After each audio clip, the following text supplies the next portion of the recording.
जेव्हा देव आपल्या घरात वास करतात तेव्हा तुम्हाला हे 20 संकेत दिसून येतात. जर तुम्हाला रोज सकाळी हे संकेत दिसले तर समजून जा की तुमच्या घरात देवांचा वास आहे. ही चिन्हे कोणती आहेत याबद्दल आज आपण आजच्या व्हिडिओमध्ये जाणून घेणार आहोत. देवाला प्रसन्न करण्यासाठी लोक अनेक प्रकारच्या पूजा आणि उपवास करतात.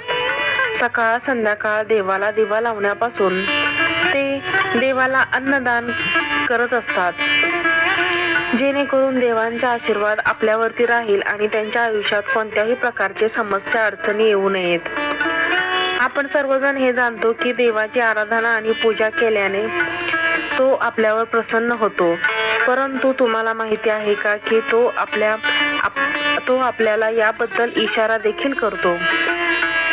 आज आपण या चिन्हाबद्दल जाणून घेणार आहोत जे तुम्हाला सांगतात की देवाची विशेष कृपा तुमच्यावर आहे. जेव्हा तुम्ही देवाची पूजा करता तेव्हा देव तुमच्या घरात वास करतात, मग तो प्रत्यक्ष असो किंवा अप्रत्यक्ष. जेव्हा देव घरात राहतो तेव्हा तुम्हाला ते नक्कीच जाणवते. काही वेळा तुम्ही त्यांना पाहण्यास सक्षम देखील असता, पण अनेक वेळा असे घडते की देव तुमच्या घरात वास करतो पण तुमच्या काही चुकांमुळे, तुमच्या काही कर्मांमुळे तो परत जातो. कारण त्यावेळेला अनेकदा लोक ही चूक करतात. असे लोक आहेत ज्यांच्या घरी देव राहतो पण त्यांना स्वतःला त्याची जाणीव नसते आणि ते स्वतः देवाचा अपमान करून देवाला परत पाठवतात आणि म्हणतात की मी रोज देवाची पूजा करतो पण तरीही मला देव का दिसत नाही. तर तुमच्या या सर्व चुकांमुळे देव तुमच्यावर क्रोधित होतो. म्हणून आज आपण या लक्षणाबद्दल अगदी सविस्तर माहिती जाणून घेणार आहोत. अशा लक्षणामुळे तुम्ही स्वतः समजू शकाल की देव तुमच्या घरी आला आहे. चला तर मग जाणून घेऊया की कोणती अशी 20 लक्षणे आहेत. 1. जेव्हा तुम्ही झोपलेले असता आणि ब्रह्ममुहूर्तावर अचानक जाग येते, तसेच तुम्ही रोज यावेळी उठत असाल किंवा ब्रह्ममुहूर्तावर असे कोणते स्वप्न दिसत असेल की जसे की तुम्ही मंदिरात पूजा करत आहात किंवा मंत्रोच्चार करत आहात, तर ब्रह्ममुहूर्तावर दिसलेली अशी स्वप्ने देखील सूचित करतात की तुमच्या घरात देवाचा वास आहे. अशी स्वप्ने तुमच्या घरात देव उपस्थित असल्याचे सूचित करतात. 2. जर तुम्हाला ब्रह्ममुहूर्ताच्या वेळी शंख मंत्रांचा आवाज, घंटांचा आवाज किंवा राम राम असा आवाज कोणी जप करत असेल तर असा आवाज ऐकू येत असेल तर असा आवाज ऐकला तर देव तुमच्या घरात आला आहे असे सूचित करते. 3. जेव्हा तुम्ही आंघोळ करून सकाळी तयार होता तेव्हा तुम्हाला एक वेगळाच वास येतो. हा एक असा सुगंध आहे जो तुमच्या घरात कोणालाही जाणवत नाही, फक्त तुम्हालाच जाणवतो. हा कोणत्याही परफ्यूमचा किंवा अगरबत्तीचा किंवा इतर कशाचाही सुगंध नसतो. तुम्हाला फक्त हा सुवास येतो. हा सुवास तुम्हाला तुमच्या मंदिरातून येतो. तुम्ही तुमच्या घराच्या मंदिरात जितके जवळ जाल तितका हा सुगंध वाढत जातो. तर तुम्ही विचार करा की हा सुगंध कशाचा आहे. तर हा सुगंध प्रत्यक्ष देवी देवतांचा आहे, ज्यामुळे तुम्हाला कळते की तुमच्या घरात देवांचा वास आहे. तर याच्या उलट जेव्हा घरात नकारात्मक ऊर्जा येते तेव्हा तुम्हाला घरातून दुर्गंध येऊ लागते.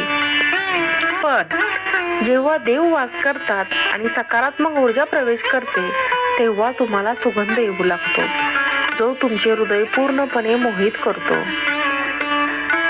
4. जेव्हा तुम्ही पूजेला जाल तेव्हा त्याच वेळी कोणी जीव म्हणजे कुत्रा, मांजर, गाय किंवा अन्य कोणीही असेल, जसे की एखादा साधू असेल किंवा एखादा भिकारी दारात येत असेल आणि आठवड्यातून वारंवार हे घडत असेल तर ते तुमच्या पूजेच्या वेळी येत असतील, तर याचा अर्थ असा होतो की देव तुमचे दार ठोठावत आहे. कारण गोमाता हे सुद्धा माता लक्ष्मीचेच एक स्वरूप आहे आणि कुत्रा भैरवाचे प्रतीक आहे. आणि कोणी भिकारी आला तर तोही देवांच्या कोणत्या ना कोणत्या रूपात येत असतो. त्यामुळे त्यांना आपण कधीही हाकलून देऊ नये. त्याऐवजी त्यांना आपण काहीतरी खायला द्यावे आणि त्यांचा सन्मान केला पाहिजे. पैसे किंवा इतर काही दान करणे ही वेगळी गोष्ट आहे, परंतु सर्वात मोठे दान आहे हे म्हणजे अन्न आणि पाणी. हे नक्की द्या. 5. जर तुम्हाला रात्री वारंवार स्वप्न पडत असतील आणि तुमच्या स्वप्नात मंदिर, मूर्ती किंवा देवाचे फोटो दिसत असतील तर याचा अर्थ असा होतो की तुम्हाला देवाची कृपा लवकर प्राप्त होणार आहे. अनेक वेळा असे घडते की तुम्ही एखादी गोष्ट घेण्यासाठी पुढे जाता, पण ती घेताना तुमच्या मनात त्याबद्दल काही शंका निर्माण होतात. सर्व काही सुरळीत झाल्यानंतर असे काही घडते की जे आपल्याला निर्णय घेण्यापासून थांबवते. तेव्हा असे मानले जाते की तुम्हाला कोणत्या तरी दैवी शक्तीचा आशीर्वाद आहे. ज्या लोकांना देवाचा आशीर्वाद आहे, मग ते श्रीमंत असो किंवा गरीब, त्यांना सर्वत्र आधार मिळतो. जर कोणी कमी काम करूनही त्यांना यश प्राप्त होत असेल तर हे देवाच्या कृपेचेच लक्षण आहे. देव त्यांच्यावर प्रसन्न होतो, त्याचे सर्व संकटापासून रक्षण करतो. तो प्रत्येक प्रसंगात आनंदी राहतो. त्याच्या आयुष्यात कितीही दुःख आले तरी ते नेहमी आनंदी राहतात. ते कोणत्याही समस्येला घाबरत नाहीत. ते प्रत्येक अडचणींवर अगदी सहज मात करतात. घुबड पाहणे शुभ. हिंदू धर्मात घुबडाला खूप महत्त्वाचा दर्जा देण्यात आला आहे. घुबडाला लक्ष्मीचे वाहन मानले जाते.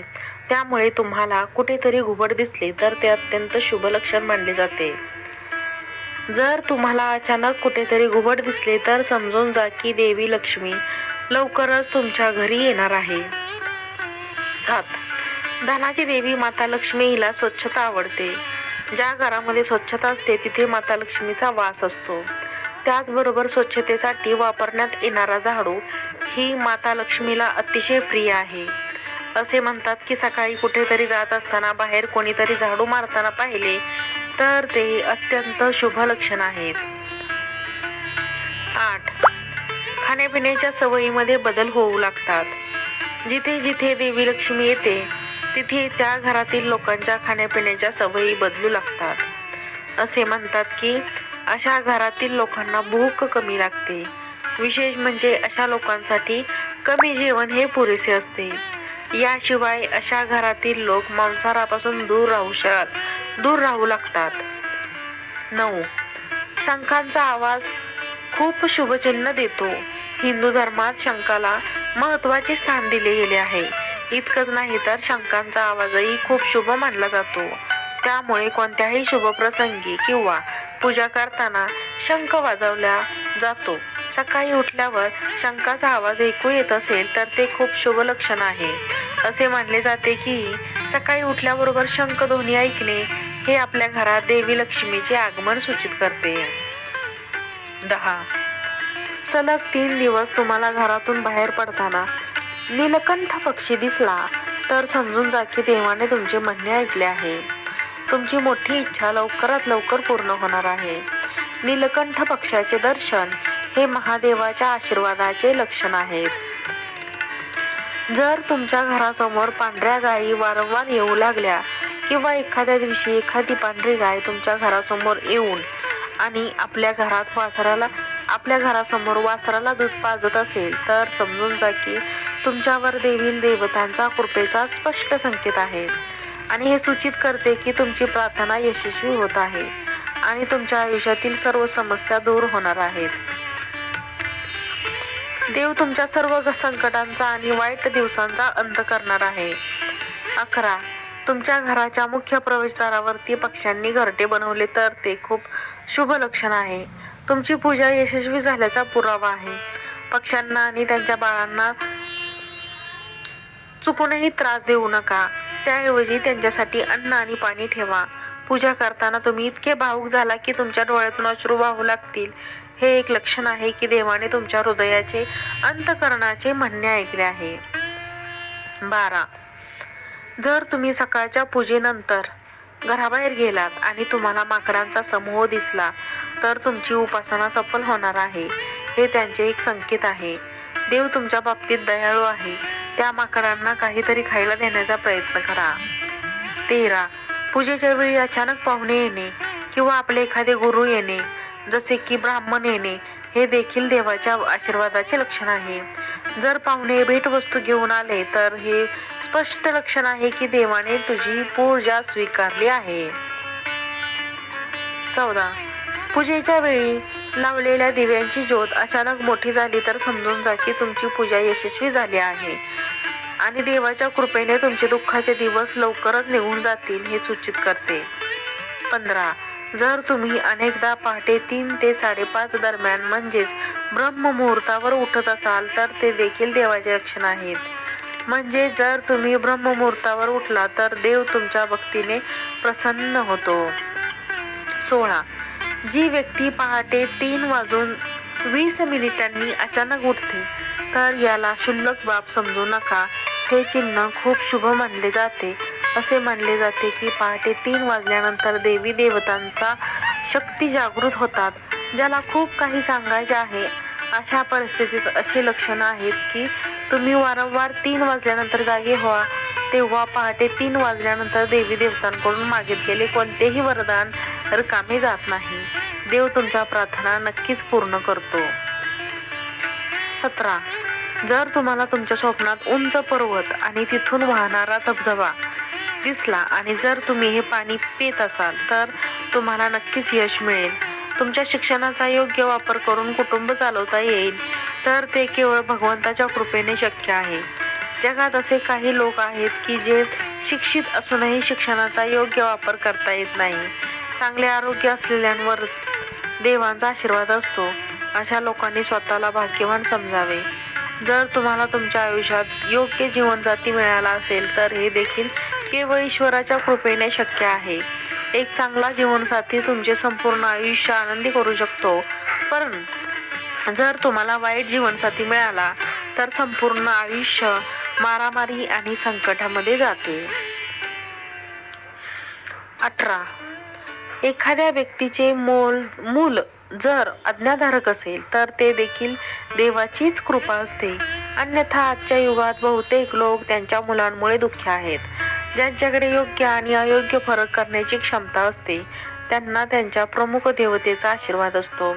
जे लोक स्वप्नातील देव पाहतात त्यांना देवी देवतांचा आशीर्वाद असतो. अन्यथा प्रत्येकाला देवाचे दर्शन होणे शक्य नसते. ज्या व्यक्तीचे रागावर नियंत्रण असते, ज्यांचे मन शांत असते, ज्यांना प्रत्येक प्रसंगाला सामान्य पद्धतीने कसे सामोरे जावे लागते याचे ज्ञान असते, अशा लोकांवर भगवंताचा आशीर्वाद असतो तरच हे शक्य होते. 19. देव त्यांच्या वास्तविक रूपात आपल्याला दिसत नाही, पण काही लोक असे आहेत की ज्यांना देवतांच्या बरोबरीचे मानले जाते. यामध्ये पालक, गुरु किंवा ब्राह्मण यांचा समावेश होतो. पूजेच्या वेळी यापैकी कोणीही तुमच्या घरात प्रवेश करत असेल तर